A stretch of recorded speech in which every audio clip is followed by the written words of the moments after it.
Eleanor Morgan ripped the frozen blanket off her own shoulders and wrapped it around her 4-year-old daughter's blue lips. Penny had stopped shivering. That was worse. Beside them, 7-year-old Josie pressed her face into her mother's ribs and whispered, "Mama, the driver isn't breathing anymore."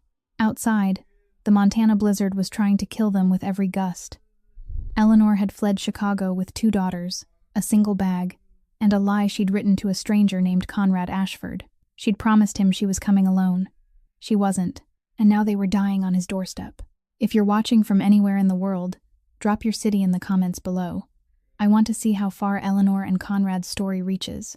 Hit that subscribe button and settle in, because this story will break your heart and build it back stronger. "Mama, the driver isn't breathing anymore." Josie's voice cut through the wind like a blade.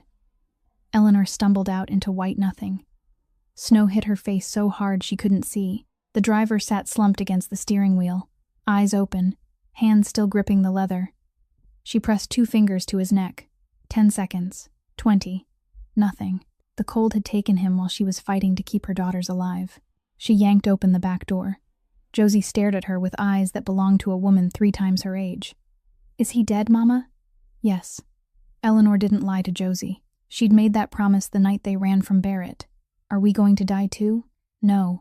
Penny lay across the back seat, lips blue, body still, no shivering. Eleanor knew what that meant. When the shivering stops, the body is surrendering. She pressed Penny against her bare skin. The cold of her daughter's flesh made her gasp. "Stay with me, baby." Penny didn't answer. Penny hadn't spoken in 3 months, not since Barrett started coming to their room at night. "Mama, what do we do?" Eleanor looked through the frosted window. Nothing but white. The road was gone. The world was gone. Somewhere ahead, a man named Conrad Ashford had a mansion with a fireplace. A man she'd never met. A man she'd lied to. A man the internet whispered was dangerous in ways she didn't want to understand. "We walk. In this, Penny dies if we stay here. She needs fire now." Josie looked at her sister's blue lips and closed eyes. Then she zipped her thin jacket to her throat. "I'll carry the bag." Eleanor almost broke, watching her 7-year-old pick up everything they owned and stand ready to walk into a blizzard. The cold was alive. It clawed at her face, pushed against her chest like hands trying to shove her back. Post by post, they followed the fence line. 1, 2, 3. Each post meant Penny had a chance. Then Eleanor smelled wood smoke. She saw light. A yellow square in the white. A window. She hammered on the door with frozen fists. Once, twice, 3 times. The door swung open. A man stood there in black, a gun in one hand, dark hair cut short, a faint scar tracing his jaw, gray eyes locked onto hers with the sharp focus of someone used to trouble arriving without warning. "Who the hell are you?" "Eleanor Morgan. You posted for a housekeeper. My driver is dead a mile back. My daughter is dying in my arms. I need your fire. Let me in." Conrad Ashford stared at the woman on his porch. Snow caked her hair, her eyelashes. She was shaking so hard her teeth cracked together. Inside her coat, a small face with blue lips. Behind her, another child gripping a bag, watching him with eyes that held no trust. She'd lied to him. The application said single. No children, no complications. And here she stood with 2 daughters, one half dead, asking him to save them. Conrad Ashford didn't save people. He destroyed them. That was what he did. That was who he was. But the child in her arms wasn't breathing right. He'd seen death before. He recognized its approach. He stepped back. "Get inside. Now." If this story touched you, smash that like button and share it with someone who needs it. Subscribe and hit the bell, because Eleanor and Conrad's journey is just beginning. Eleanor burst through the doorway as if hell itself were chasing at her back. She did not look at Conrad, did not look at the room, did not look at anything except the fire blazing in the far corner. Her knees struck the wooden floor in front of the flames, and she began stripping Penny's coat away with fingers still numb from the cold. The buttons would not budge. Eleanor clenched her teeth, yanked hard, and the fabric tore apart. She did not care. She peeled each frozen layer from her daughter's tiny body, one by one, until Penny was left in nothing but a thin undergarment, drenched through. More fire. Eleanor's voice rang out, not pleading, but commanding. "Blankets. Warm water, not hot. Broth, if you have any." Conrad stood there for a second, staring at the woman kneeling on his floor, with a child whose lips had turned blue cradled in her hands. She was not panicking. She was not crying or begging. She was working, her hands moving with the precision of someone who had done this hundreds of times. He set the gun down on the table by the door and moved. Wood into the fireplace, blankets from the cabinet in the hall, water from the tap, testing the temperature against his wrist before bringing it to her, a pot of broth from the refrigerator, set on the stove. No questions, no hesitation, just action.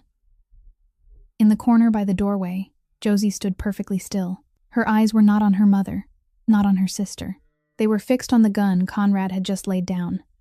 She was not trembling, not crying, only watching, remembering, assessing, like a small animal measuring the hunter before it.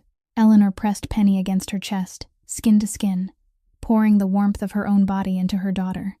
She rubbed the little arms, the purple feet, trying to force the blood back toward the heart. "Breathe, baby," she whispered, her lips brushing Penny's icy forehead.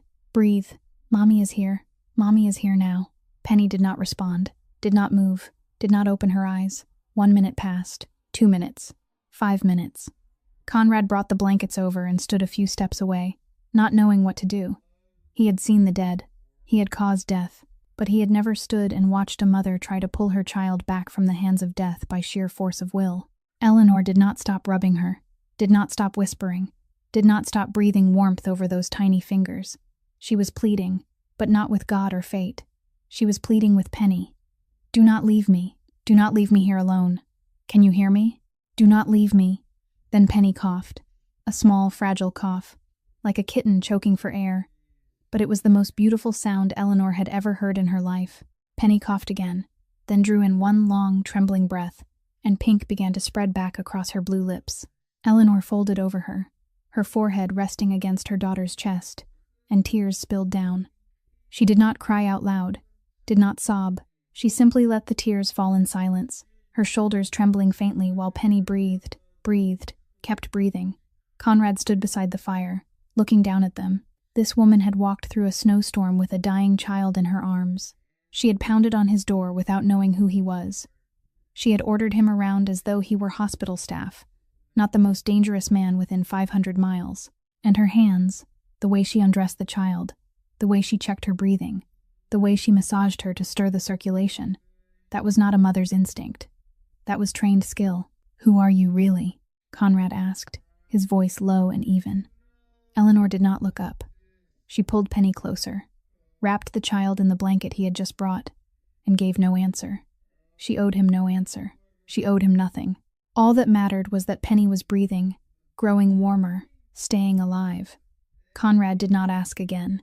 He turned away and went to the pot of broth on the stove, checking the temperature, but his eyes flicked toward the doorway, where Josie still stood motionless. The 7-year-old child was looking at him, not with the gaze of a child. There was no innocent curiosity there, no childish fear. Those eyes were older than their years by 30 years. Those eyes had seen things no child should ever see. Those eyes were judging him, weighing him, deciding whether he was a threat or a chance at survival. Conrad Ashford had met cold-blooded killers. He had faced enemies willing to die to take him down, but no one had ever looked at him the way this child was looking at him now. And in that moment, he understood something. Josie was not afraid of him. She was protecting her mother. From him, Penny slept beside the fireplace, her little face at last touched with a faint pink instead of that dreadful bluish purple. Her breathing had settled into an even rhythm, her chest rising and falling beneath the thick blanket. Eleanor sat beside her daughter, one hand resting on Penny's back, as though she feared that if she moved away, the child would stop breathing. Josie lay curled beside her sister, but her eyes remained open, tracking every movement in the room. Conrad stood by the window, looking out at the blizzard still howling beyond the glass. He had been silent for the past hour, watching, thinking, assessing. Now he turned, and his gray gaze came to rest on Eleanor. "Miss Morgan." His voice was low and even. "I need to speak with you. Alone." Eleanor looked down at Penny, then at Josie. The little girl gave a slight nod, a small gesture as though granting her mother permission to leave. Eleanor rose to her feet, her legs still trembling with exhaustion, and followed Conrad into the adjoining room. It was a study, with bookshelves covering the walls, a large wooden desk in the center, and nothing personal anywhere. No family photographs, no keepsakes, only books, papers, and the coldness of a man who had severed every bond with the world. Conrad closed the door behind them, not gently, though not with force either. He walked to the desk, opened a drawer, and took out a file. He set it on the desk and opened it to the first page. Eleanor Morgan, 28 years old, single, no children, no family, seeking a housekeeper position in a rural area, available to begin immediately. Conrad read each word in a voice devoid of feeling, as though he were reading an obituary. Then he lifted his eyes, those gray eyes cold as steel. Single, no children. He emphasized each word. Then who are the 2 children sleeping in my sitting room? Eleanor stood straight. She did not bow her head, did not avoid his gaze, did not search for excuses. I lied. Why? Because no one hires a woman dragging 2 children behind her in the dead of winter. Eleanor said it in a steady voice, though something underneath it was beginning to crack. I sent out more than 50 job applications. Housekeeper, maid, nanny, anything. Every time they learned I had children, they turned me away. Every time, without exception. She took 1 step forward, not retreating, not afraid. I had no choice, Mr. Ashford. I have 2 children starving to death, a man hunting us, and not a penny to my name. Lying was the only way I could get them somewhere safe. Conrad looked at her, his expression unchanged. In my world, Miss Morgan, lying is reason enough to die. The words dropped into the room like a stone. Not a threat, not a boast. Simply the truth, spoken in the voice of a man who had seen that truth carried out many times. Eleanor did not blink. She looked straight into the cold gray eyes of Conrad Ashford, the man the internet whispered about as dangerous, as terrifying, as someone no one should ever provoke, and she said, her voice steady, "Then kill me." Conrad did not react. "But let my daughters sleep through the night first," Eleanor went on, her voice hard as steel. "They have walked through hell to get here. Penny almost died in my arms an hour ago. Josie has not slept a full night in 3 months. If you intend to kill me over a lie, then do it. But wait until morning. Let them be warm for 1 night." Silence filled the room. Conrad looked at her, and for the first time in many years, he did not know what to say. He had met killers who dropped to their knees and begged for mercy. He had seen smuggling bosses tremble in front of him. He was used to the fear in other people's eyes whenever they learned who he was. But this woman, this thin, soaked woman standing in his study with defiance blazing in her eyes, was not afraid of him. She was afraid for her children, but she was not afraid of him. Conrad turned away and looked out the window, where the blizzard still raged on. He could throw them out. He could call for someone to come and remove them right now. Storm or no storm. He had done crueler things than that many times before. "The storm will last at least 3 more days," he said in an even voice. "You will stay until it breaks.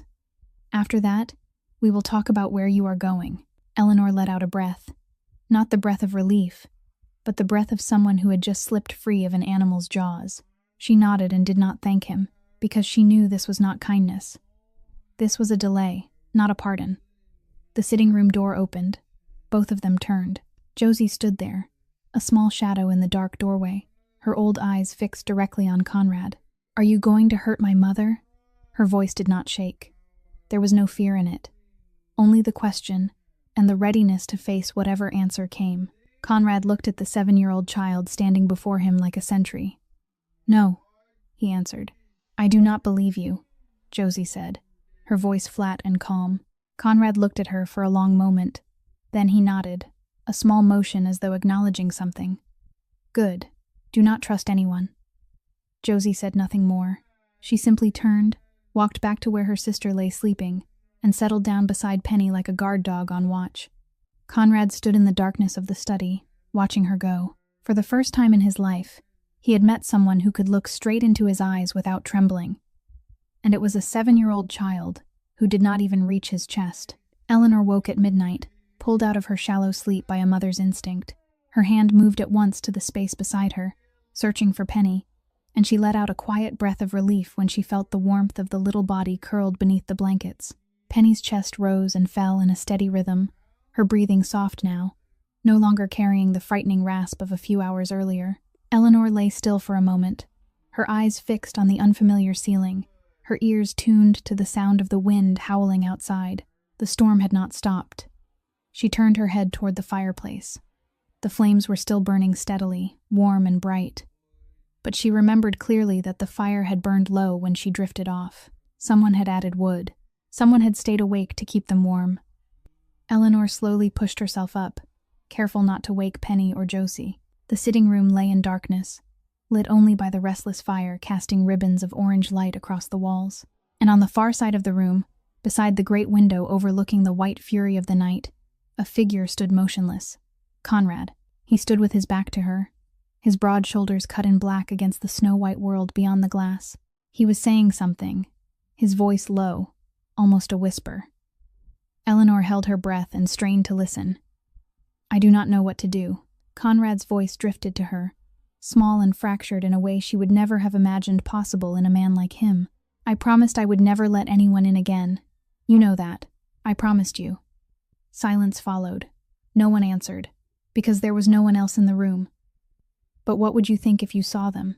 Conrad continued, and his voice softened in a way that was almost painful to hear. "That little girl looks at me as if I could make everything better. How am I supposed to explain that I only know how to destroy?" Eleanor looked at his hands.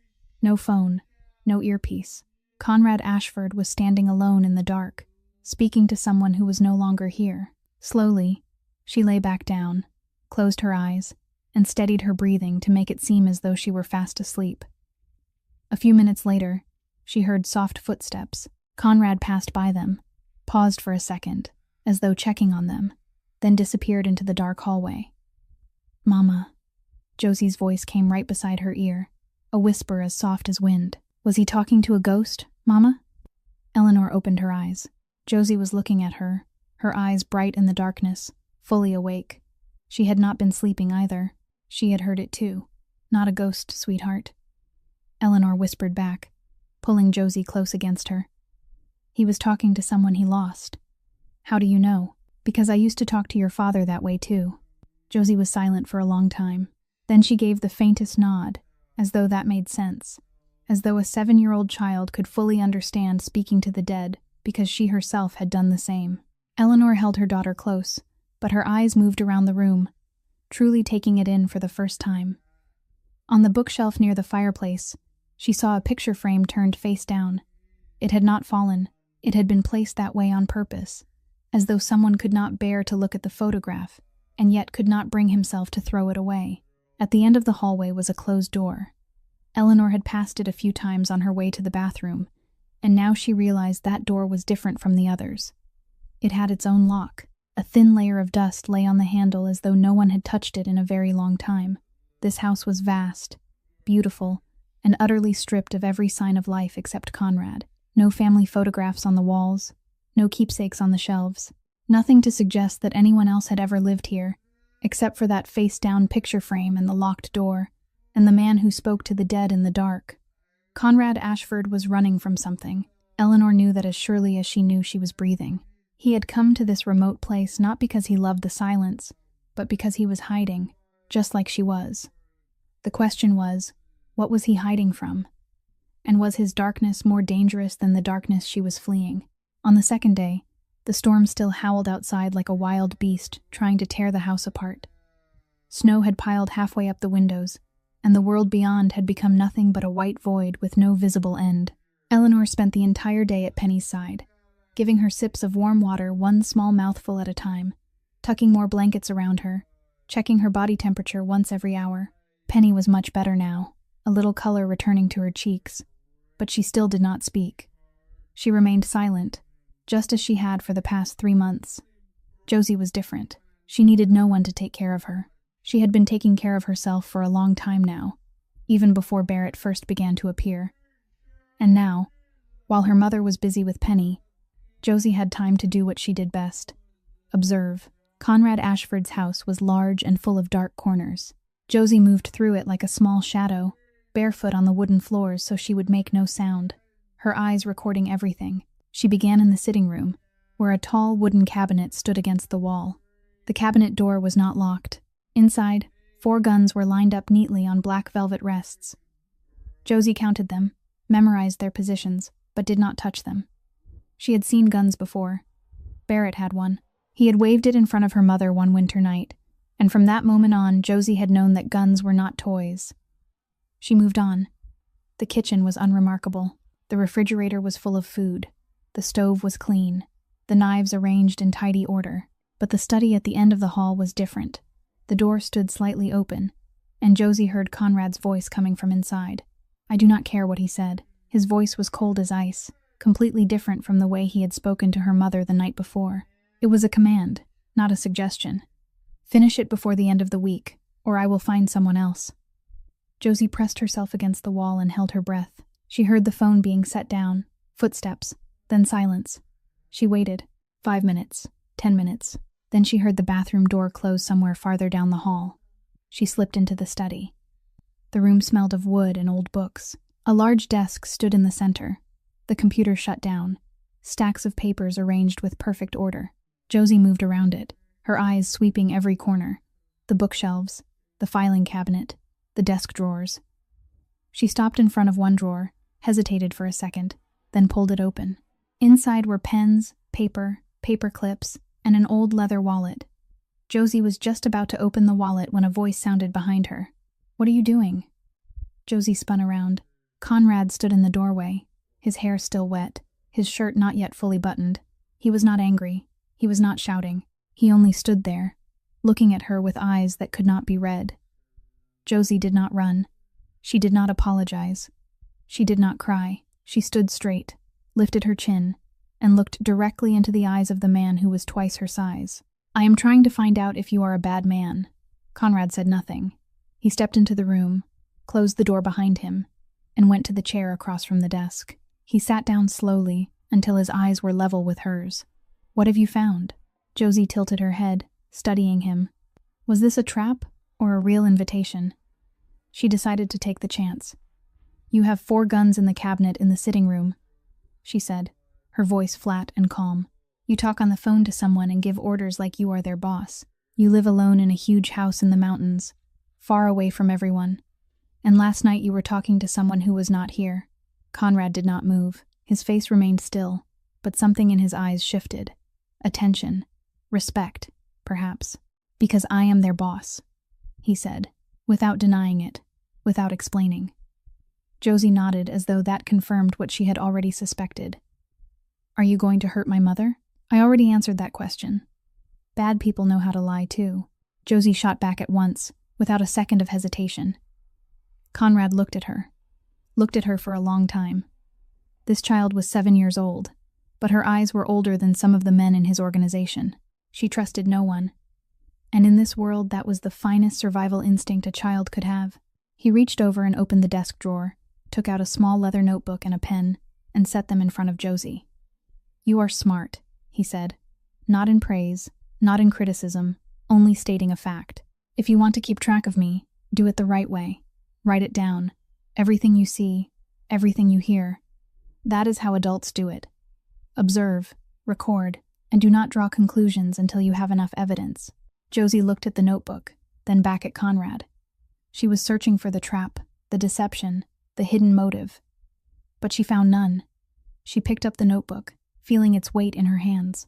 Then she nodded, a small but solemn gesture, like an agreement between equals. That night, after Penny and her mother had fallen asleep, Josie sat by the fireplace with the notebook open across her lap. Firelight danced over the blank page as she wrote the first line in the careful handwriting of a second grader. Day 2. "He is cold but does not yell. He has guns but does not point them at anyone. He taught me how to watch him instead of sending me away. Do not know yet if he is good or bad. Continue observing." On the 3rd day, the storm began to ease. The wind still blew, but it no longer howled as if it wanted to rip everything apart. Snow was still falling, but more lightly now, like white feathers instead of sharpened blades. Penny was much better. She sat by the fireplace, with a blanket wrapped around her shoulders, a pencil in her hand. One Conrad had given her that morning, without a word. He had only set it beside her with a stack of blank paper, then walked away. Penny drew. She drew constantly, in silence, lost inside the private world of her own making. Eleanor sat beside her daughter, her eyes following every stroke of the pencil, but her mind was elsewhere. 3 sleepless nights pressed down on her shoulders like stone. Every time she blinked, her eyelids seemed to stick together, begging for rest. But she did not dare sleep. She did not dare take her eyes off Penny for even a second. Josie rose and took her sister by the hand. "I will take Penny to the bathroom, Mama." Eleanor nodded, watching her 2 daughters disappear around the corner of the hallway. She let out a long breath and rubbed her face with both hands, trying to force herself awake. "How long has she not spoken?" Conrad's voice came from behind her, startling her. She had not heard him approach. He moved with the silence of a ghost for such a large man. 3 months, Eleanor answered, her voice heavy with exhaustion. "Since when?" Conrad asked, his tone even, though something sharp lay beneath it. Eleanor was silent for a moment. She did not want to tell him. She did not want to remember. But there was something in Conrad's gray eyes that made her speak. "Since my brother-in-law started coming at night." Conrad stood perfectly still. "Coming at night?" Eleanor did not answer. She did not need to. Her eyes had already said enough. The old fear, the terror hardened into scar tissue, the memory of knocking at midnight, footsteps in the hallway, whispered threats in the dark. Conrad understood. He had seen enough kinds of monsters in his life to recognize the marks they left behind on their victims. His jaw tightened. His eyes darkened, shifting from cold gray to the black of a storm about to break. Anger rose inside him, cold and deliberate. The kind of anger a man learns to control until it becomes a weapon. He said nothing more. He only turned away, walked to the window, and stared out at the white sweep of snow beyond the glass. But his hands clenched so tightly that his knuckles went white. That night, Eleanor nearly collapsed. She was sitting watch over Penny, as she had every night. But her eyes kept falling shut, her head nodding down and jerking back up again. Her body had reached its limit. 3 nights without sleep, relentless strain, constant fear. She was human, not a machine. "Go rest." Eleanor looked up and saw Conrad standing by the fireplace, looking down at her. "I cannot," she began to protest. "I will watch her." Conrad cut in. "Go rest." It was an order, not a suggestion. Eleanor wanted to argue, wanted to say that she took orders from no one, that she was Penny's mother, that this was her responsibility. But her body would not cooperate. Her eyes were closing even as she fought to keep them open. She was too tired to fight, too tired to do anything except nod and let Josie guide her into the bedroom. Conrad sat down in the armchair beside the fireplace and looked at the 4-year-old child curled beneath the blanket before him. He did not know what to do. He had given orders to hundreds of people. He had negotiated deals worth millions. He had faced death without blinking. But sitting beside a silent 4-year-old child, he was utterly helpless. Penny was not asleep. She lay there with her eyes open, watching the fire dance. Then she slowly sat up, picked up the sheet of paper she had been drawing on all day, and held it out to Conrad. He took it and looked down. A house with smoke rising from the chimney. 4 people standing outside, holding hands. "Who is this?" he asked, his voice gentler than he had believed himself capable of. Penny pointed to the tallest woman, then to the little girl standing beside her, then to the smaller girl, clearly herself. Then she pointed to the man in the drawing, tall, dark-haired, standing beside the other 3, as if he belonged in the picture, as if he belonged in the family. Conrad stared at the rough, childlike drawing. The man was him. This child had drawn him into her family. His throat tightened. Something sharp drove into his chest, a feeling he had buried deep 18 months ago with his wife and son. Penny began to tremble. Whether from cold or fear, he did not know. Perhaps both. And before he could think, Conrad did something he had never believed he could still do. He took off his coat, wrapped it around Penny's small body, then lifted her up and gathered her into his arms, just the way he used to hold James, his son, the child who had lived for only 3 hours before leaving him forever. Penny lay still in his arms, her head against his chest, her ear pressed where his heart was beating. She was not trembling anymore. Her breathing steadied, her eyes closed, and for the first time she looked like an ordinary 4-year-old child instead of a tiny creature afraid of everything. Then she spoke. One word, a whisper, so soft that Conrad almost did not hear it. Warm. Conrad froze. His heart missed a beat. His eyes burned in a way he had not allowed himself to feel for a very long time. One word. The first word in 3 months. And she had spoken it to him. Yes, he whispered back, his voice rough and hoarse. Warm. The next morning, Eleanor woke to pale sunlight filtering through the window. The storm had stopped completely. She bolted upright, stricken by the realization that she had slept too long, and ran into the sitting room. Then she stopped in the doorway. Conrad was slumped in the armchair, his head tilted to one side, fast asleep, and Penny was curled in his lap like a kitten, one tiny hand clutching his shirt, her face peaceful, in a way it had not been for months. Eleanor stood there, for how long she did not know, looking at the two of them, and for the first time since Andrew died, she did not know what she was supposed to feel about a man. The storm broke on the morning of the 4th day. The sky was so clear and blue, it was as if nature's fury had never happened at all, and the sun shone down on the white snow until everything glittered like diamonds. The road leading into town had been cleared by snowplows early that morning, and for the first time in 4 days, the outside world was no longer a deadly threat. Eleanor stood by the sitting room window, looking out at the white landscape, peaceful in a way that felt almost strange. Penny sat by the fireplace drawing, while Josie read a book beside her little sister. Everything looked almost normal, almost safe, but Eleanor knew it could not last. The storm was over. She no longer had any reason to stay. "Miss Morgan," Conrad's voice came from behind her. "Come into my study." Eleanor turned, nodded, and followed him down the hallway. "This is the moment he sends me away," she thought. "This is the moment everything ends." She stepped into the study, and the door closed behind her with a soft click. Conrad was not seated behind the desk this time. He stood beside the bookshelf with his back to her, a thick file in his hand. Then he turned, set the file on the desk, and opened it. "Eleanor Morgan," he read, his voice even and without emotion. 28 years old. Former pediatric nurse at Chicago Memorial Hospital. Employed for 6 years. Excellent record. Dismissed 8 months ago after an accusation of drug use in the workplace. The accusation was later dropped for lack of evidence, but the hospital refused to reinstate her. Eleanor stood frozen. The blood drained from her face. "Husband, Andrew Morgan."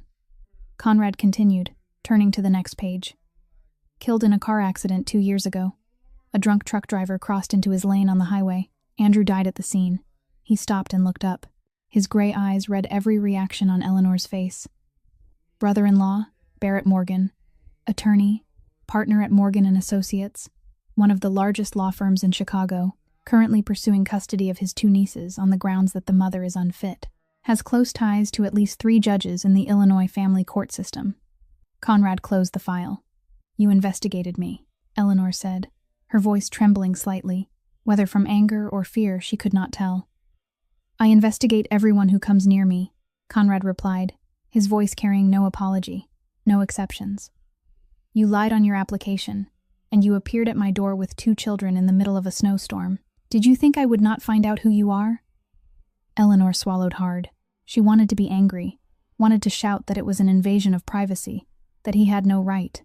But she could not, because he was right. She had lied. She had appeared out of nowhere. If she had been in his position, she would have done the same. "So now you know everything," she said, her voice quieter. "You know why I had to run. I know what kind of man Barrett Morgan is." Conrad nodded. "I also know he has deep ties inside the justice system. The kind of ties money cannot buy. Only power and favors can. He is not an easy opponent." Eleanor gave a bitter laugh. "He will find me, no matter where I run. He has money, power, everything. All I have are my 2 daughters and 1 handbag." She looked down at her hands, trembling faintly. "I do not know where to go anymore. I thought this place would be safe, at least for a while. But now the storm is over, and I do not know." Silence settled over the room. Eleanor waited for the words she knew were coming. "This is not my problem. This is my house, not a shelter. You have until the end of the day to leave." "You are staying," Conrad said. Eleanor looked up, sure she had heard him wrong. "What?" "You are staying," Conrad repeated, his voice still as even as if he were discussing the weather. "As housekeeper, as originally agreed. The children will attend school in town. If Barrett Morgan wants to find you, he will have to come through me." Eleanor blinked, trying to understand what she had just heard. "Why?" she asked, her voice heavy with suspicion. "You owe me nothing. You do not know me. Why would you help me?" Conrad did not answer at once. He turned away and looked out the window, where sunlight was pouring brilliantly across the snow. The silence stretched so long that Eleanor thought he would not answer at all. "The little one spoke to me last night," Conrad finally said, his voice softer than before. "The first word in 3 months. Only one word, but she said it to me." He turned back, and there was something in his eyes Eleanor had never seen before. Gentleness, perhaps, or an old pain rising back to the surface. "I cannot explain it," he said. "I do not understand why, but I cannot let you take them away. Not yet." A knock came at the door. Conrad lifted his head. "Come in." The door opened and a man stepped inside. He looked to be about 55, with graying hair, a back as straight as a soldier's, dressed in a flawless black suit without a single crease. His eyes swept over Eleanor with the swift assessment of a man accustomed to observing everything, then settled on Conrad. "Mr. Ashford," he said, his voice filled with respect. "The helicopter is ready to take you back to Chicago." The way this man said the words Mr. Ashford sent a chill through Eleanor. It was not the ordinary respect of an employee toward his employer. It was reverence, absolute loyalty, the kind of tone people used when speaking to kings. Conrad nodded. "Roland, this is Mrs. Morgan. She will oversee the house while I am away. Make sure she and her 2 daughters have everything they need." Roland inclined his head slightly toward Eleanor. "Ma'am." Then he withdrew, closing the door without a sound. Conrad took his coat from the rack and slipped it onto his shoulders. He walked toward the door, then stopped as he passed Eleanor. "Mrs. Morgan," he said, his voice low and steady. "In my world, Barrett Morgan is an ant, and I am not afraid of ants." Then he left. Eleanor stood alone in the study, listening to the helicopter roar outside, then lift into the air and fly away. She looked through the window and watched it become a shrinking black dot against the blue sky. Conrad Ashford had allowed her to stay, in his great house, with her 2 daughters, under his protection. The question was, had she just been saved, or had she stepped into another cage? A month passed like a dream. Every morning, Eleanor woke in a warm room, looked out at the window glazed with white snow, and needed a few seconds to remember that she was no longer running. Life gradually settled into place in a way she hardly dared believe was real. Josie began attending the little school in town, a 20-minute drive from the house. On the first day, she stood at the school gate with that familiar, guarded look in her eyes, watching every child as though measuring each one for danger. But a week later, Eleanor saw her daughter run home with the faintest smile on her lips, telling her about a girl named Lily who sat beside her and lent her some colored pencils. 2 weeks later, Josie had a group project. 3 weeks later, she asked her mother if Lily could come over to play. Eleanor nearly cried right there at the dinner table. Penny was different. She was still quiet, still had not spoken another word after that whispered warm on the night of the storm. But she drew more, every day, dozens of pictures in pencil and crayon that Roland bought at Conrad's request. And in every drawing, there was always a dark-haired man standing beside the 3 of them. Tall, broad-shouldered, his face never clearly defined, but always there, always part of the picture. June Abbott, the owner of the little diner in town, became Eleanor's first friend in Montana. She was a 60-year-old woman with silver hair and eyes as bright as a girl's. She did not ask where Eleanor had come from, why she had come, or what her relationship with Conrad Ashford might be. She simply poured coffee, slid a plate of pie across the table, and talked about the weather, the town, the ordinary things Eleanor had forgotten ordinary life could still contain. Conrad moved back and forth between Chicago and Montana. The first time he returned after 2 weeks, he stayed for 1 night and left again. The second time, after 10 days, he stayed 3 nights. The third time, after 1 week, he stayed almost the whole week. Each time he came back, he remained a little longer. At first, he avoided the children as though they were fire. He stayed in his study, came out only after they were asleep, ate breakfast before they were awake. But little by little, that began to change. Eleanor noticed it the first time she saw Conrad ask Josie about school at dinner. "How is school?" he asked, his voice awkward, like a man unaccustomed to speaking with children. Josie looked at him suspiciously, but answered. "Normal," she said. "The teacher talks too much, but the library has good books." Conrad nodded. That was all, but it was the first step. One evening, Eleanor passed through the sitting room and stopped when she saw Josie and Conrad sitting across from each other at a chessboard. Josie was frowning in concentration, her hand resting on the knight. Conrad sat opposite her, silent, waiting. "My father taught me how to play," Josie said without looking up. "Did you know that?" "I know," Conrad replied, his voice softer than usual. They played in silence. Eleanor stood in the doorway, unwilling to break the moment. She watched Josie move her pieces with the confidence of someone who had played hundreds of games, and watched Conrad narrow his eyes when he realized he was being driven toward checkmate. 10 minutes later, Josie set down her queen. "Checkmate," she said, her voice flat, but carrying something close to pride. Conrad looked at the board, then at her, and for the first time, Eleanor saw the corner of his mouth lift. "You really beat me," he said. "I did not let you win." Josie looked at him, weighing whether he was telling the truth. Then she smiled. It was a small laugh, a brief one. But it was the first real laugh Eleanor had heard from her daughter since they left Chicago. Penny, meanwhile, followed Conrad everywhere like a shadow. She never said a word, only followed. When Conrad sat reading the newspaper, Penny sat beside him drawing. When Conrad went out into the yard to repair the old swing that had been broken for a long time, Penny sat on the steps and watched. She did not demand anything, did not need him to talk to her or play with her. She only needed to be near him.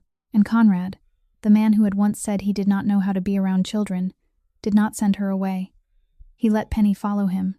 Sometimes he handed her a wrench to hold. Sometimes he explained what he was doing, even though Penny never answered. Her presence changed the air around him in a way Eleanor could not explain. Then that night happened.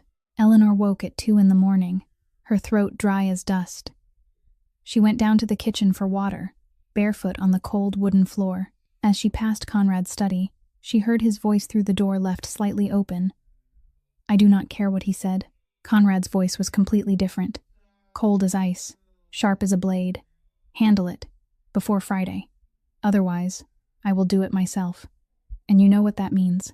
Eleanor froze outside the door, the glass of water trembling faintly in her hand. She heard the phone being set down on the desk. Footsteps. Then the door opened, and Conrad stood there looking at her. His gray eyes met hers in the darkness. Neither of them spoke. The silence stretched so long, Eleanor could hear the pounding of her own heart. "Who are you, really?" she asked in a whisper. Conrad looked at her for a long moment. Then he answered, his voice low and unwavering. "Someone you should not know," he said. "But also someone who will not let anyone touch you or the children." He walked past her and disappeared into the darkness of the hallway. Eleanor stood there, still holding the glass of water, watching after him. That night she lay awake, staring at the ceiling, wondering just how dangerous a man she was learning to trust. But then she thought of the way Penny had curled up in his arms on the night of the snowstorm. She thought of Josie's laughter when she won at chess. She thought of the swing he had repaired without being asked, and she realized that even though she should have been afraid of him, she could not be. A few nights later, Eleanor woke with a strangled cry lodged in her throat. The nightmare still clung to her, the image of Barrett standing in the shadows of the bedroom, the sound of his laughter echoing, his hand reaching toward Penny. She jerked upright, her heart pounding wildly, her shirt damp with sweat against her back. It took her a few seconds to realize she was in Montana, in the safe house, thousands of miles from Chicago. She turned toward the bed beside her. Josie and Penny were still fast asleep, their small bodies curled close together. She let out a breath, trying to steady herself, but she knew she would not be able to fall asleep again. She went down to the kitchen at 3 a.m, intending to make a cup of tea to calm her nerves. The kitchen was dark, lit only by moonlight slipping through the windows and laying pale silver bands across the floor. Eleanor switched on the small light above the stove, heated the water, and took out a tea bag. Her hands were still trembling faintly when she lifted the kettle. She was pouring the boiling water into the cup when she heard footsteps. She turned around. Conrad stood in the kitchen doorway, his hair tousled, his eyes red like a man who had not slept in days. He wore a black t-shirt and dark pants, barefoot on the cold floor. He said nothing. He only walked to the table and sat down in the chair across from the one Eleanor usually used. Eleanor looked at him for a moment, then took out another cup, poured tea into it, and set it in front of him. She sat down across from him, both hands wrapped around her own hot cup for warmth. Silence stretched between them. The ticking of the clock on the wall was the only sound in the kitchen. "You cannot sleep either?" Eleanor asked, her voice soft, as if afraid of breaking something fragile. Conrad looked down at the tea without drinking it. I do not sleep much, he said, his voice low and tired. Since, he did not finish the sentence. He did not need to. Eleanor understood. Since you lost them? She asked gently. Conrad looked up, his gray eyes turning sharp on her. What do you know? Eleanor set down her cup and looked straight into his eyes. She did not look away. She was not afraid. I saw you talking to someone who was not here, she said. The first night we arrived, you were standing by the window, talking to yourself. I saw the wedding photograph turned face down on the shelf. I saw the bedroom door at the end of the hall that is always locked, that no one ever goes into. She stopped and drew in a breath. I am not a detective, Mr. Ashford, but I understand loss. I recognize it when I see it. Conrad said nothing. He turned his head and looked out into the dark window, where there was nothing but black night and the occasional drifting snowflake. The silence stretched so long Eleanor thought he might never answer her. Margaret, Conrad finally said, his voice sounding as though it had come from very far away.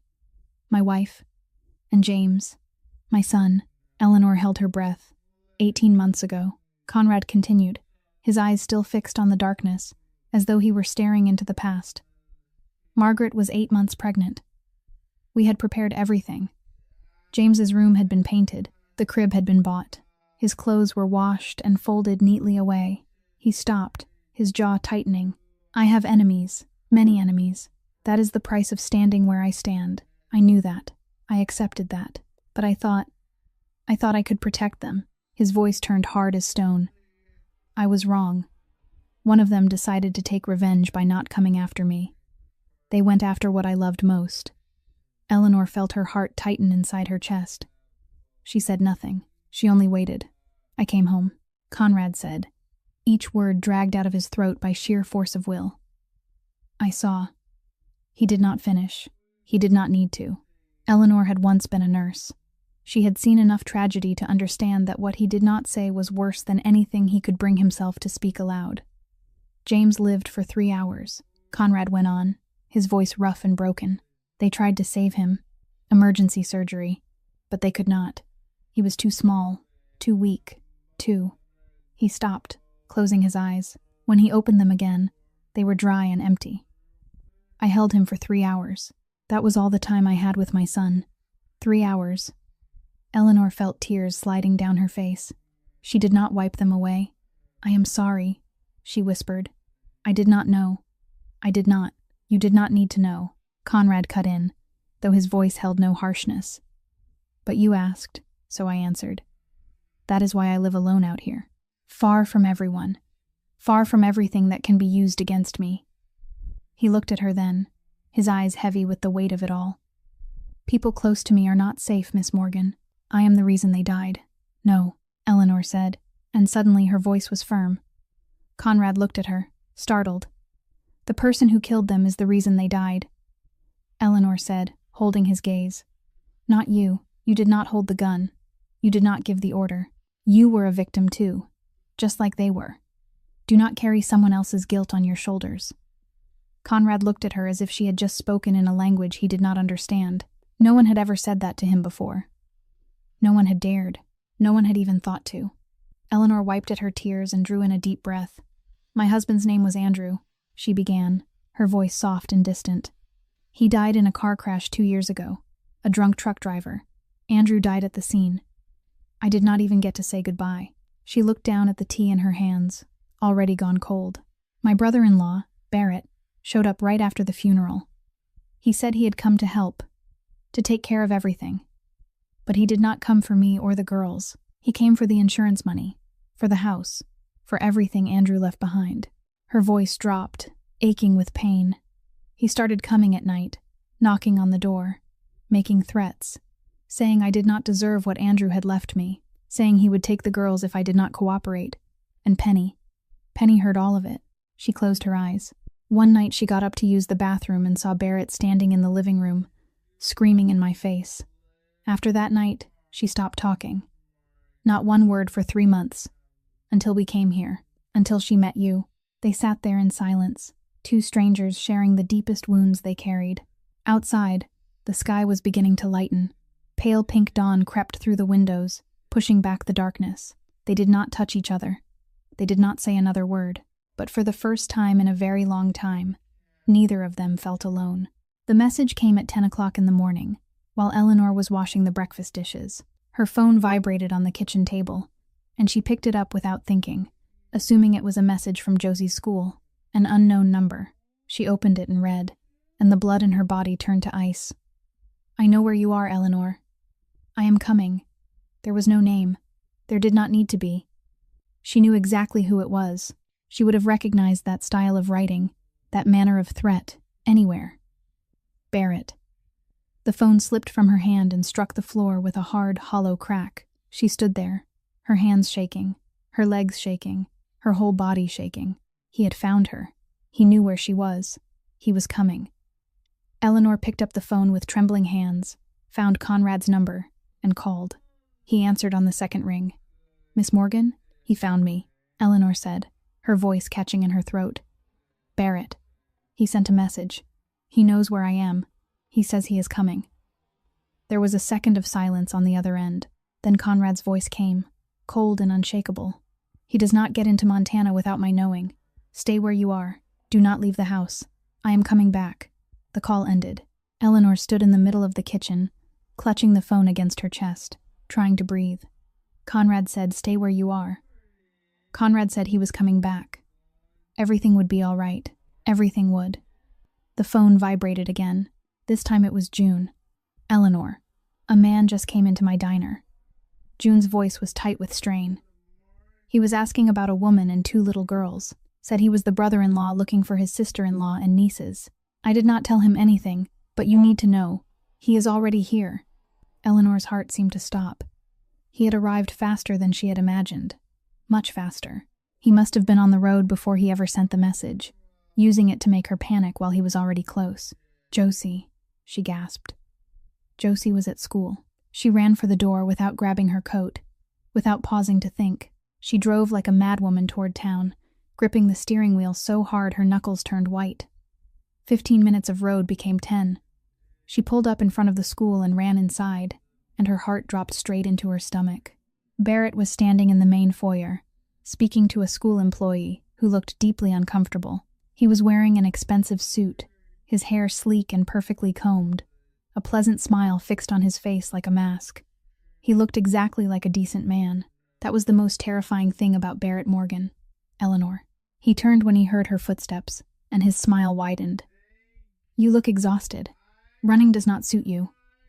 Eleanor stopped a few steps away, struggling to control her breathing. "Stay away from my daughter," she said, her voice shaking, but clear. "Your daughter?" Barrett tilted his head, pretending surprise. "Legally, I am the only blood relative those girls have left. My brother is dead, and you," he paused, as if carefully considering his words. "You are a drug-addicted nurse who was fired from her job. Do you think the court will listen to you, or to me? I am not an addict," Eleanor said, fighting to steady the trembling in her body. "You framed me. You paid people to lie. You know that." "I know that." Barrett took one step closer, the smile still on his mouth, but his eyes cold as stone. "Prove it," he whispered. "Prove it in court. Prove it to the police. Prove it to anyone who cares. Who do you think is going to believe a woman who ran off with 2 children in the dead of winter and is living in a stranger's house in the middle of nowhere? You look like the criminal, Eleanor. You look like the terrible mother you truly are." Eleanor wanted to scream in his face, wanted to slap that smug look off him, wanted to do anything at all to wipe away the vicious smile tugging at his mouth. But she knew he was right. He had money, power, connections. She had only her 2 daughters and a ruined past. She was losing. She knew it. Then the door behind her opened. The air in the foyer changed completely, as though the temperature had dropped 10 degrees in an instant. Eleanor turned. Conrad stepped inside, Roland behind him, together with 2 men in black suits Eleanor had never seen before. They said nothing. They did not need to. Their presence alone made the school employee take a step backward. Barrett turned, and for the first time, the smile on his face faltered. He looked at Conrad, measuring him, and Eleanor saw the exact moment when he realized this was not an ordinary man. Conrad walked past Eleanor and stopped between her and Barrett. He did not look at her.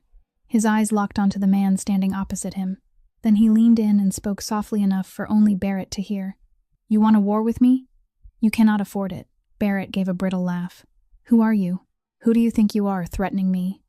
"I am an attorney. I have connections. I have—" Conrad pulled out his phone, said nothing, and dialed a number. He spoke a few words Eleanor could not make out, then ended the call. They stood there in silence. 1 minute, 2 minutes, 3 minutes. 5 minutes later, Barrett's phone vibrated. He looked down at the screen, and the color drained from his face. A message from the bank. His accounts had been temporarily frozen, pending investigation. Conrad tilted his head. "That was 5 minutes," he said, his voice as mild as if he were discussing the weather. "Imagine what I could do in 5 days." Barrett looked at him, then at Eleanor, then at the men standing behind Conrad. For the first time, he looked like a man who no longer held the upper hand. He turned and started toward the door, but stopped there and looked back. "I will come back," he said, his voice thick with hatred. "With the courts, with the police. Your mafia friend cannot protect you from the law, Eleanor." Then he disappeared through the door. Eleanor stood there, her legs shaking, her hands shaking, but still standing. Conrad turned and looked at her, his gray eyes unreadable. "He will come back," Eleanor whispered. "I know," Conrad answered. "And I will be ready." After Barrett left, Conrad spent the entire afternoon in his study with the door closed. Eleanor sat in the sitting room with her 2 daughters, trying to stay calm even though her heart still pounded wildly every time she thought of the hatred in Barrett's eyes before he walked out the door. Josie sat beside her mother without saying a word, but her hand clung tightly to Eleanor's as though she were afraid her mother might disappear. Penny drew pictures, calm as if nothing had happened. But in her newest drawing, there was a dark figure standing far away, separated from the other 4. That evening, after the children had fallen asleep, Conrad knocked on Eleanor's bedroom door.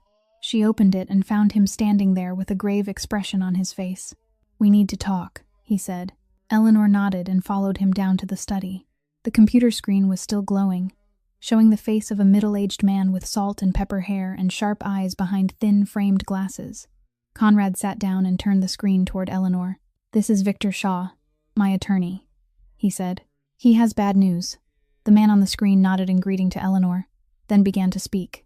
"Mrs. Morgan, I have investigated Barrett Morgan, as Mr. Ashford requested. He has deep ties to at least 2 judges in the Illinois family court system. If he brings the custody case to court in Chicago, then frankly, you may lose." Eleanor felt as though the floor had dropped out beneath her feet. Losing meant losing Josie and Penny. Losing meant Barrett would win. Losing meant everything she had fought for over the past 2 years would have been for nothing. "The solution?" Conrad asked, his voice even. Victor pushed his glasses up. "If Mrs. Morgan marries someone with resources, and standing far beyond Barrett's, the court will be forced to reconsider. A stable family, a father with financial strength and social position that changes the entire game." He paused and looked at Conrad. "And if that person is you, Mr. Ashford, then Barrett Morgan does not stand a chance." The call ended a few minutes later. Eleanor sat there, her thoughts spinning, trying to process what she had just heard. Victor Shaw had just suggested that she marry Conrad Ashford, and Conrad had not objected. "I have a proposal," Conrad said after a long silence. "It is not romantic. I will not pretend that it is." Eleanor looked at him and waited. "Marry me," Conrad said, his tone as flat as if he were discussing a business contract. "On paper, you will be Conrad Ashford's wife. My assets will be your assets. My attorney will be your attorney. If Barrett wants to fight in court, he will have to fight my entire empire." Eleanor said nothing. She looked at the man sitting before her, the dangerous man with the dark past, the man who spoke to his dead wife every night, the man who had held her daughter in his arms when the child was afraid. "Why?" she asked. "Why are you doing this? You owe me nothing." Conrad was silent for a long time, looking out into the dark window. Then he turned back, and there was something in his eyes Eleanor had never seen before. Truth, perhaps, nothing hidden, nothing shielded. "Because Penny called me warm," he said, his voice softer now. "The first word in 3 months. And she said it to me. Because Josie wrote in her journal that I am not bad, even though she has every reason to think I am a monster. Because you look at me every morning as if I am something you did not believe still existed. Eleanor swallowed hard. Would this be a real marriage? She asked. Or only on paper? Conrad looked at her for a long time. I do not know, he said honestly. I do not know what it will become. I only know that I cannot stand by and watch Barrett take those children away. Not after everything they have already endured. Not when I can stop it. The wedding took place 1 week later, in the little church in town. There was no press, no lavish list of guests. Only June Abbott as witness, Roland standing at the back, and a few people Conrad trusted enough to let them know. Josie was the flower girl, wearing the floral dress June had bought for her, holding a bouquet of wildflowers gathered from the garden. She did not smile, but her eyes shone in a way Eleanor had not seen in a very long time. Penny sat in the front pew, drawing through the entire ceremony. When the minister declared them husband and wife, she looked up and handed the picture to Eleanor. 2 people standing side by side, holding hands, and above them, a large red heart. That evening after the wedding, Eleanor and Conrad stood on the porch, watching the sun go down behind the snow-covered mountains. Neither of them spoke for a long while. I am afraid of you, Eleanor finally said, her voice gentle. Conrad turned and looked at her, but said nothing.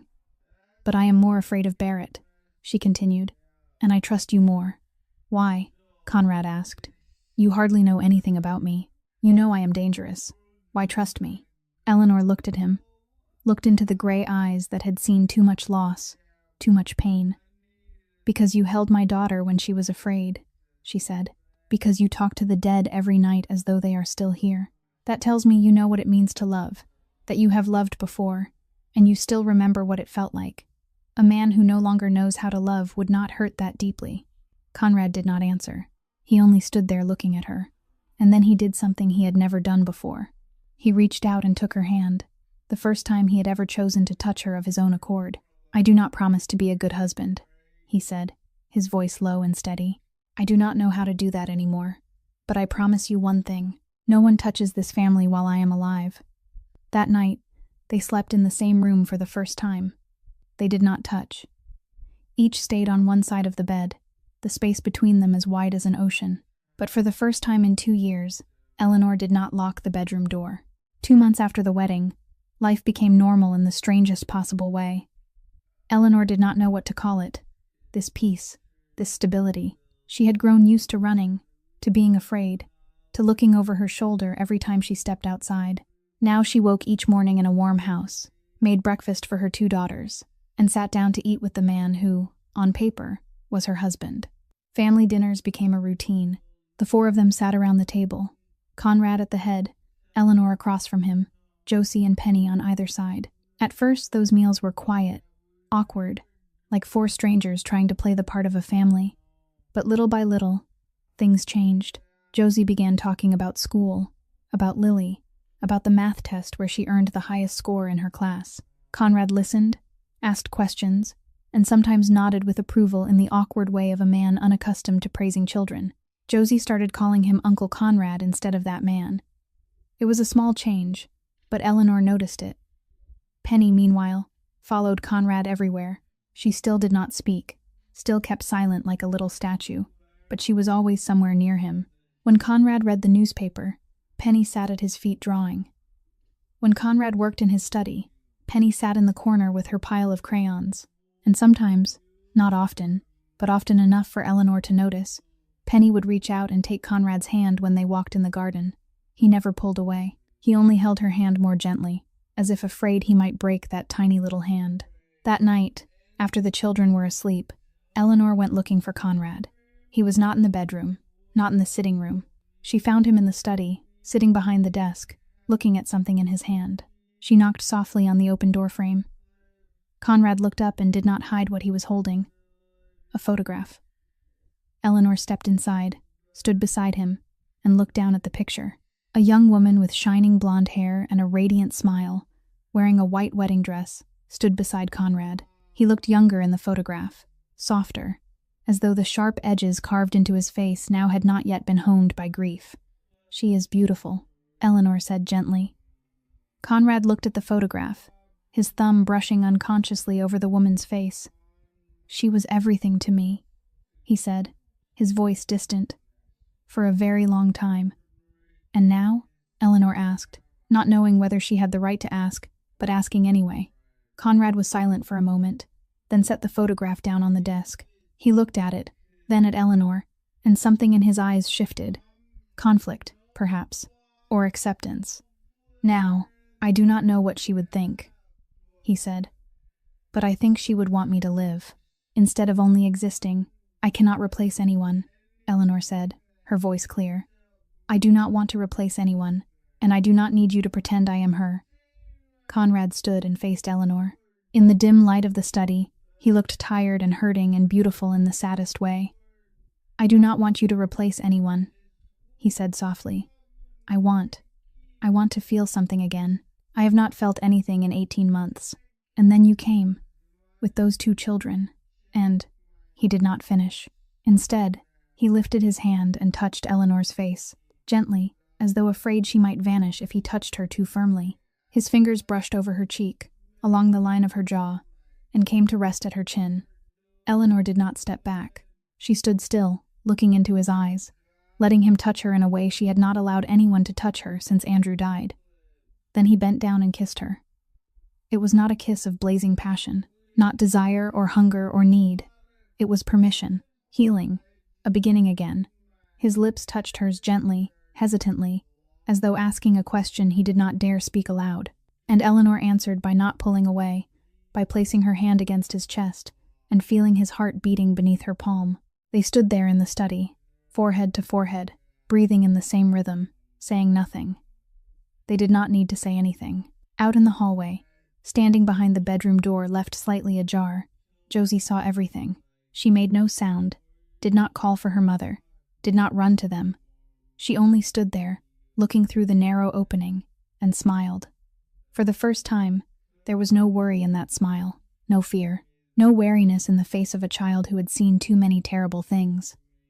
She went back to bed, took the notebook from the drawer, and wrote the final line beneath the glow of her nightlight. Uncle Conrad kissed Mom. Mom was not afraid. I think he is good. I think we are safe now. Josie closed the notebook, looked at it for a moment, then put it away in the drawer. She did not need to keep watching anymore. In the house among the snow-covered mountains of Montana, 2 people who had once believed they would never love again were learning how to heal together. A month passed in such peace that Eleanor began to forget what fear felt like. Life had become steady, ordinary, almost boring in the most wonderful way. Josie went to school every day and came home with stories about friends and grades. Penny still did not speak, but she drew more, smiled more, and sometimes Eleanor saw her little girl running after Conrad in the garden, with peals of giggling laughter Eleanor had thought she might never hear again. Every evening, the 4 of them sat around the dinner table like a real family.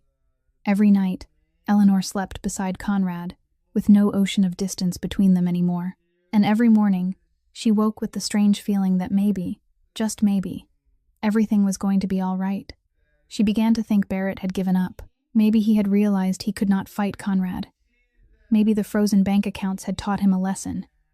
Maybe he had moved on to some other target and left her family alone. She was wrong. The court papers arrived on an ordinary Tuesday morning while Eleanor was making breakfast. Roland carried them in with the rest of the Daily Mail and set them on the kitchen table without a word. But the way he looked at her, his eyes full of sympathy and concern, told Eleanor that something was wrong. She opened the envelope with trembling hands. Family Court of Cook County, Illinois. Petitioner, Barrett Morgan. Respondent, Eleanor Morgan Ashford. Action. Petition for custody of the minor children. Josephine Morgan and Penelope Morgan. Eleanor kept reading, and each word felt like a knife driven into her chest. Grounds, unsafe and unstable living environment. The mother has a history involving controlled substance use in the workplace. She is currently cohabiting with a person suspected of involvement in organized criminal activity. She dropped the paper. It floated down to the floor like an autumn leaf, light and careless, unaware that it had just shattered everything. Conrad, she called, her voice shaking. Conrad. He appeared within seconds, as if he had already been on his way. He looked at her face, looked at the paper on the floor, and understood. He picked up the court papers, scanned them quickly, his expression never changing. He knows, Eleanor said, her voice breaking. He knows who you are. He dug up everything. The court will see that you are a mafia boss, and they will take my children, and everything we have done will mean nothing, and… Eleanor. Conrad cut in, his voice strangely calm. I knew he would find out. I prepared for this. Eleanor looked at him, uncomprehending. Prepared for what? The court will see that you are. They will see that I am the chairman of Ashford Holdings, Conrad said, his voice firm. A completely legitimate corporation with financial statements audited publicly every year. There is no evidence proving otherwise. I have spent 10 years making sure of that. But the rumors… Barrett cannot use rumors in court, Conrad replied. He needs evidence, and no such evidence exists. Footsteps sounded in the hallway.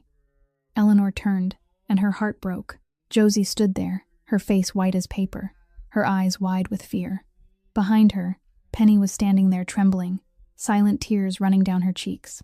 I am not going with Barrett, Josie shouted, her voice full of desperation. I am not going. You promised me, Mom. You said we were safe now. Eleanor wanted to run to her daughters and gather them into her arms, but her legs would not move. She could only stand there, looking at her terrified girls, feeling like the worst mother in the world. Conrad moved. He stepped past Eleanor, stopped in front of Josie, and knelt until his eyes were level with hers. Josie, he said, his voice gentle but steady. Look at Dad. Josie looked at him, tears trembling in her eyes. Have I ever broken a promise to you? Conrad asked. Josie shook her head, lips pressed tight. Since the day you came here, have I lied to you about anything? Josie shook her head again. Then trust me, Conrad said, placing a hand on her shoulder. No one is taking you and Penny anywhere, I promise. And you know I do not break my promises. Josie looked at him for a long moment, as if searching his eyes for any trace of deception. Then she nodded, a small motion but one full of trust. She turned back, took Penny's hand, and led her sister away. She said nothing more. There was no need. Conrad rose to his feet and pulled out his phone. Victor, he said when the call connected. Fly to Montana. Right now. We have work to do. The next 2 days became a storm of activity. Victor Shaw arrived that same afternoon, bringing 2 assistants and 3 suitcases filled with documents. They took over the dining room as a temporary office, papers spread across every surface. Conrad made call after call, his voice cold as he gave orders, demanded answers, made threats. He mobilized every resource he had to dig into Barrett Morgan's past. And they found what they needed: tax fraud stretching back 5 years, shadowy dealings with certain judicial officials, and most important of all, a witness, Eleanor's former neighbor in Chicago, willing to testify in court that she had seen Barrett breaking into Eleanor's house many times after 11 at night, had heard shouting and crying, and had seen the children terrified the following morning every single time. On the night before the hearing, Eleanor found Conrad standing on the porch. He was staring out into the black night, his shoulders tight, his jaw clenched hard. Are you afraid? She asked softly. Conrad turned and looked at her. His gray eyes in the darkness were deep and resolute. I lost everything once, he said, his voice like steel. I will not let it happen a second time. The Cook County Family Court sat in the heart of Chicago, a gray building with long hallways and the cold glare of fluorescent lights. Eleanor stood outside the courtroom doors, gripping Conrad's hand so tightly that her knuckles had gone white. She had not slept the night before. She had not been able to eat that morning. All she could think about was Josie and Penny back home with Roland and June, and the possibility that she might never hold them again if this went wrong. Barrett arrived 10 minutes before they did. He stepped into the hallway, as though he owned the place, dressed in an expensive gray suit, his hair sleek and perfectly combed, a confident smile resting on his lips. His attorney walked beside him, a silver-haired man with sharp eyes and a polished brown leather briefcase. They looked like winners waiting to collect a prize. Barrett saw Eleanor and Conrad, and his smile widened. He said nothing. He only gave the smallest nod in that way he knew would infuriate her, then walked into the courtroom. Victor Shaw placed a hand on Eleanor's shoulder. Stay calm, he said, his voice gentle but firm. We have everything we need. Let me do my job. The courtroom was smaller than Eleanor had imagined. The judge was a middle-aged woman with short gray hair and intelligent eyes behind silver-framed glasses. She sat high above them, looking down at both sides with an expression of complete neutrality.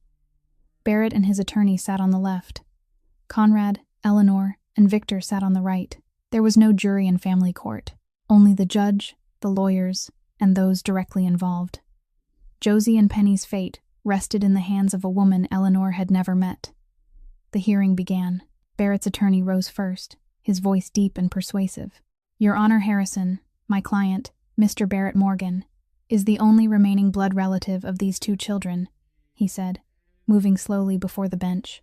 His brother, the girl's father, died 2 years ago.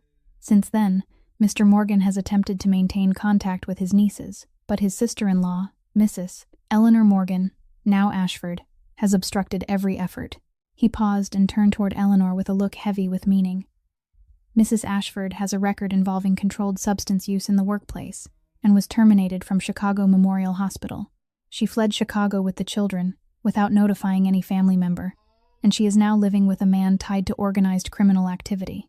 Eleanor wanted to leap to her feet and scream that every word was a lie, but Victor had warned her beforehand. Do not react. Do not let them see you lose control. She remained seated, holding Conrad's hand tightly beneath the table. My client believes the children's current living environment is unsafe, the attorney continued. He is their only remaining blood relative. He has stable employment, substantial income, and a responsibility to protect them from the toxic environment into which their mother has placed them. He sat down with a smug expression on his face. Judge Harrison turned toward Eleanor's side. Counsel for the respondent? Victor Shaw rose calmly, fastening the button of his suit jacket with deliberate ease. Your Honor, Harrison, he said, his voice clear and confident. Before I respond to the petitioner's allegations, I would like to ask Mr. Morgan one question. He turned toward Barrett. Mr. Morgan, do you have any concrete evidence of criminal activity by my client, Mr. Conrad Ashford? Barrett blinked, clearly not expecting to be addressed so directly. Everyone knows Conrad Ashford is.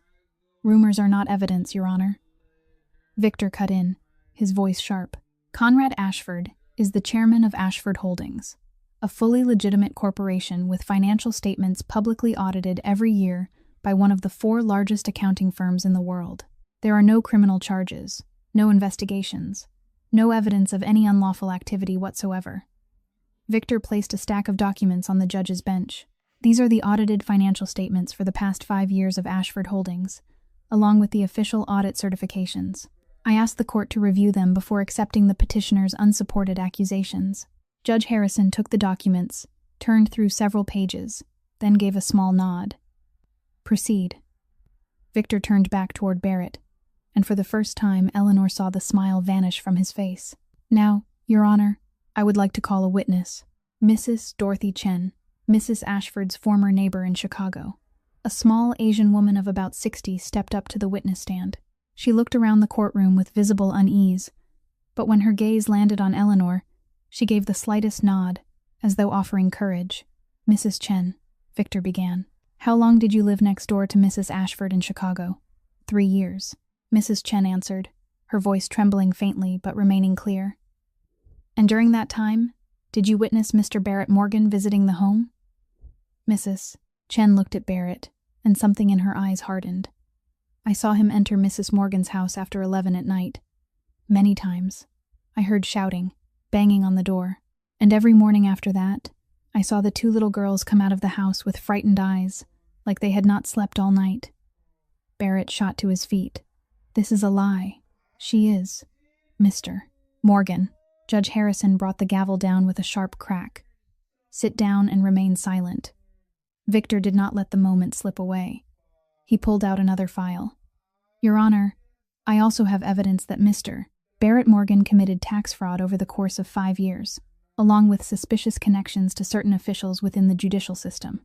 I ask the court to consider whether such a man is truly fit to raise 2 children. Barrett's face drained of color second by second. He looked toward his lawyer, but the silver-haired man could do nothing except sit there helplessly beneath the storm, now breaking over them. Judge Harrison read through the documents, her face revealing nothing. Then she looked up toward the respondent's table. Mr. Ashford, she said, her voice even. Would you like to say anything before this court? Conrad rose to his feet. The courtroom fell so silent that Eleanor could hear the pounding of her own heart. He fastened the button of his suit jacket with deliberate calm, without haste, without visible strain. Then he stepped away from the table, stood in the center of the room, and looked directly at Judge Harrison. Not at Barrett, not at the lawyers, not at anyone else in the room, only the judge and him. "Your Honor," Conrad began, his voice low and clear. 18 months ago, I lost my wife and my son. Eleanor saw his shoulders tighten ever so slightly when he spoke those words, as though they still had the power to wound him no matter how many times he had forced himself to say them aloud. My wife's name was Margaret. My son's name was James. He lived for 3 hours. I held him for those 3 hours, and then he was gone. The entire courtroom seemed to stop breathing. Even Barrett sat motionless, not daring to interrupt. After that, I did not think I could feel anything ever again. Conrad continued, his voice unshaken, yet with something broken beneath it. I shut every door. I walked away from the world. I lived alone in a place where no one could find me, and I waited to die. Not in the sense of taking my own life, only that I no longer had any reason to live. I existed, but I did not live. He paused for a second and drew in a deep breath. Then one night, in the middle of a snowstorm, the 3 of them appeared at my door, he said. Freezing, terrified, running from something I did not yet understand. A woman was pounding on my door with a child whose lips had turned blue in her arms, and another little girl clinging to her coat as though it were the only life raft left in the world. Conrad looked down at his hands, then lifted his gaze again. I did not ask them to come. I did not want them to stay. I had built walls around myself, and I did not want anyone tearing them down, but they stayed, and they changed me. Eleanor felt tears sliding down her cheeks, but she did not wipe them away. She only sat there, listening to the man she had married say things he had never said to anyone. The 4-year-old child had not spoken a single word in 3 months, Conrad said, and for the first time he turned to look at Barrett, his gaze hard as steel, because the man sitting over there frightened her so badly that she went silent. A 4-year-old child, so afraid that she lost the ability to speak. Can you imagine that, Your Honor? Barrett opened his mouth to protest, but Judge Harrison lifted a hand for silence.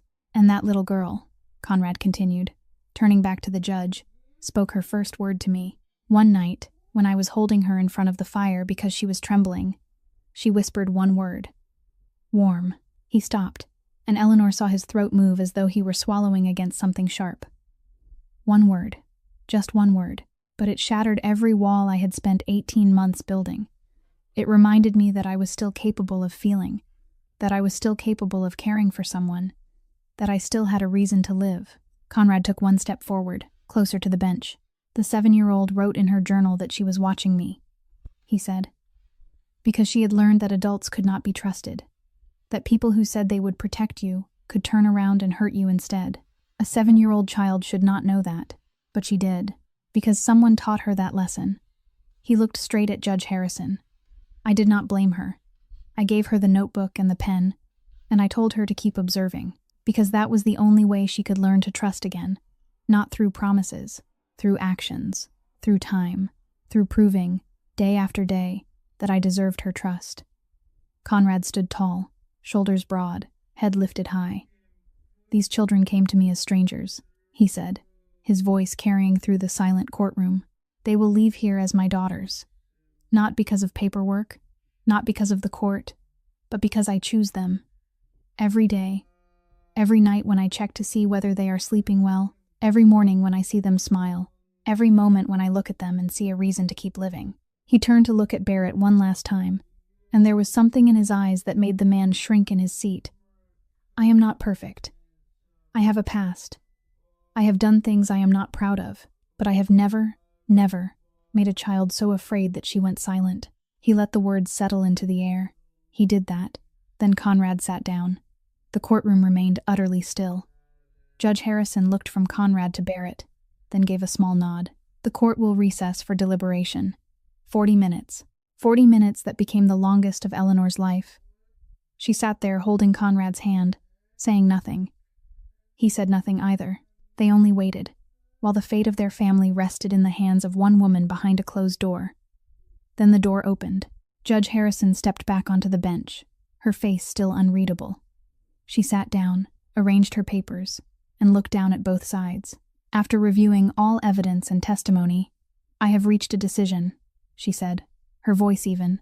The petitioner Barrett Morgan's custody petition is denied. Eleanor stopped breathing. Full custody remains with the respondents, Mr. and Mrs. Conrad, and Eleanor Ashford. Judge Harrison continued, in addition, Mr. Barrett Morgan is prohibited from any contact with the minor children, Josephine and Penelope Morgan, without the written consent of both parents. Any violation will result in serious legal consequences. The gavel struck. This court is adjourned. Eleanor broke into tears. Not sobs, but the silent tears of someone who had endured too much for too long and had finally been given permission to let go. Conrad took her hand beneath the table and held it tightly. He said nothing. He did not need to. Barrett rose to his feet, his face drained of color, his eyes thick with hatred. He passed by them on his way out, and Eleanor could see that he wanted to say something, wanted to threaten, wanted to promise that he would be back. But he said nothing. He only kept walking. His shoulders bent now, like a man who had lost completely and knew it. Eleanor watched his back disappear through the courtroom doors, and for the first time in 2 years, she let out a breath of real relief. 2 days of driving through the mountains of Montana. 2 long days along winding roads that curved through pine forests and white snow. Eleanor sat in the passenger seat, looking out through the window, not sleeping even though her eyes felt heavy with exhaustion, not because of worry, as in the months before, but because of that strange sense of relief spreading through her chest, a feeling she had almost forgotten existed. They had won. They had truly won. Barrett could not touch her daughters anymore. The law was on her side. And the man driving beside her, the man who had stood in court and declared that he chose her daughters as his own, that man was her husband, her family. Eleanor turned and looked at Conrad. He was focused on the road, his gray eyes steady, his hands sure on the wheel. As if he felt her gaze, he glanced toward her, and the corner of his mouth lifted in a small smile. He said nothing. He only smiled. And that was enough. They pulled up in front of the house in the late afternoon, when the sun had already begun to sink westward, washing the sky in shades of orange and pink.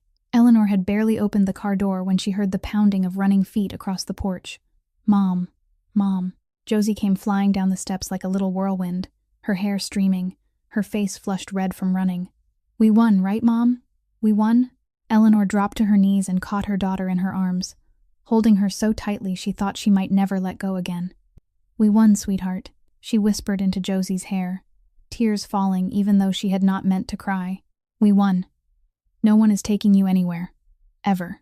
Josie held on to her mother for a long moment, her face pressed into Eleanor's shoulder, letting out a breath as though she had been holding it for the past 2 days.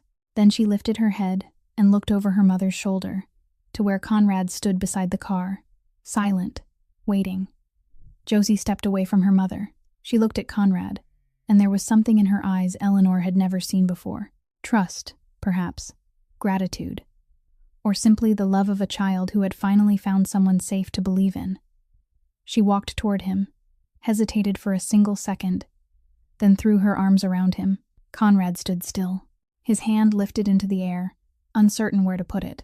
Then, slowly, he lowered it, placed it against Josie's back, and hugged her in return. He said nothing. He did not need to. Eleanor rose to her feet, tears still slipping down her face, and looked up toward the porch. Penny was standing there beside June, her wide eyes fixed on the scene below. She did not run down the steps the way her sister had. She only stood there, silent, waiting. Conrad let Josie go and looked up. He saw Penny on the porch, and without hesitation he climbed the steps. One step, then another, until he was standing in front of her. He dropped to one knee on the wooden boards, so that his eyes were level with hers. "Hello there, little one," he said softly. Penny looked at him. Her eyes were wide and clear, like 2 still pools of water. She said nothing. She had said nothing for so long, except for that one word, the only word, on that night of the snowstorm. Then Penny lifted both arms and reached toward Conrad, the universal gesture of a child asking to be carried. Conrad rose and lifted her into his arms, and Penny wrapped her arms around his neck. She laid her head against his shoulder, her cheek pressed to his neck, as though that was where she belonged, as though she had come home. And then, in that moment of complete stillness, while the sun was setting behind the snow-covered mountains, While Eleanor and Josie stood at the foot of the steps looking up, Penny spoke. "Daddy?" One word, clear, loud, not a whisper. Conrad froze. His whole body went rigid, as though lightning had struck him where he stood. Eleanor stood motionless, one hand over her mouth, unable to believe what she had just heard.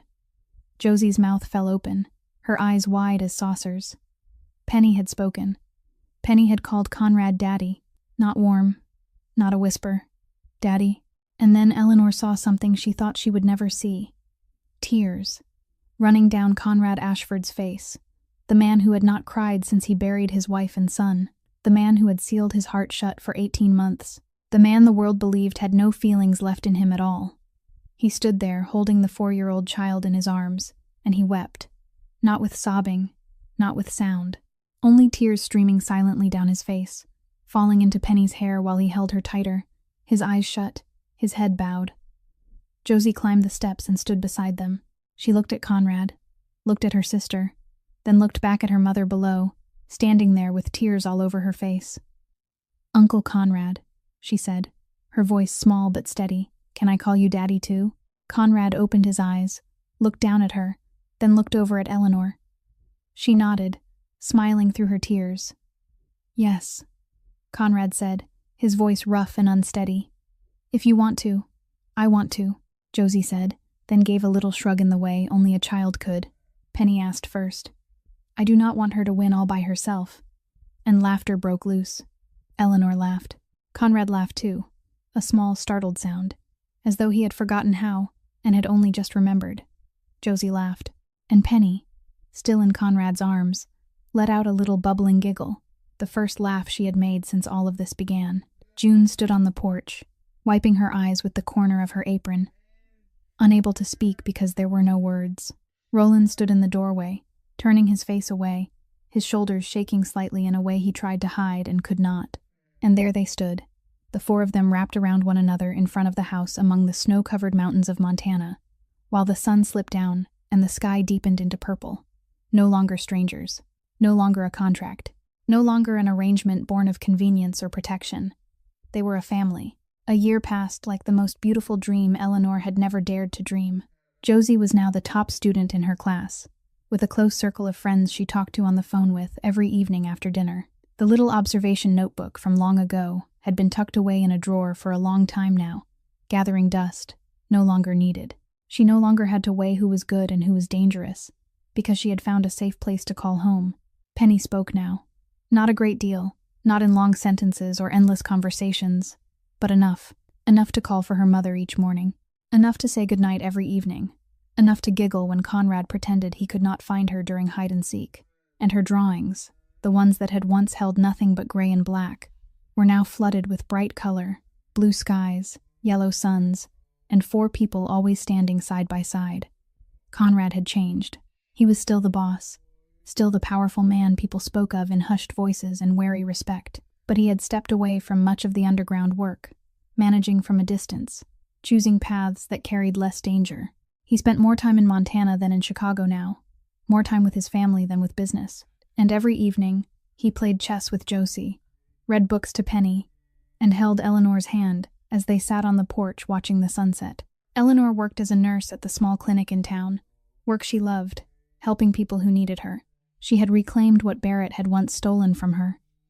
Not only her career, but her faith in herself. Her faith that she deserved happiness. That morning, Conrad rose early as he always did. He stepped out to the corner of the garden, where a small stone rested beneath the old oak tree, Margaret and James Ashford. The carved letters had softened with time, but they were still clear in the light of dawn. Conrad stood there, looking down at the stone, and spoke the way he had for so many years. "You would have liked them, Margaret," he whispered, his voice gentle and full of love. "Josie is as clever as you were. She would have made you laugh with her endless questions and her restless curiosity. Penny is gentle and sweet. She reminds me of James, of our son, of what might have been." He stopped and drew in a deep breath.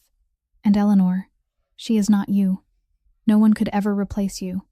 I never tried to find someone to replace you, but she is herself, and that is enough." The sound of soft footsteps across the grass made Conrad turn. Eleanor was standing there, a light coat wrapped around her, her hair still tousled from sleep, but her eyes warm and bright. "What did she say?" Eleanor asked softly as she came to stand beside him. Conrad looked at her, and for the first time in many years, the smile on his mouth was wholly real, untouched by the shadow of grief or loss. She said it was all right. Family breakfast unfolded in laughter and argument.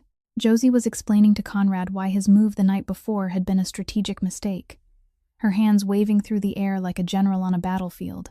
Conrad sat across from her, pretending to defend his position even though they both knew he had lost. And he had lost because Josie was that good, not because he had let her win. Penny sat in Eleanor's lap, drawing on the sheet of paper spread across the breakfast table. She paid no attention to the debate over chess, focused only on the picture slowly taking shape beneath her hand. Roland served breakfast, setting plates of eggs and toast in front of each of them.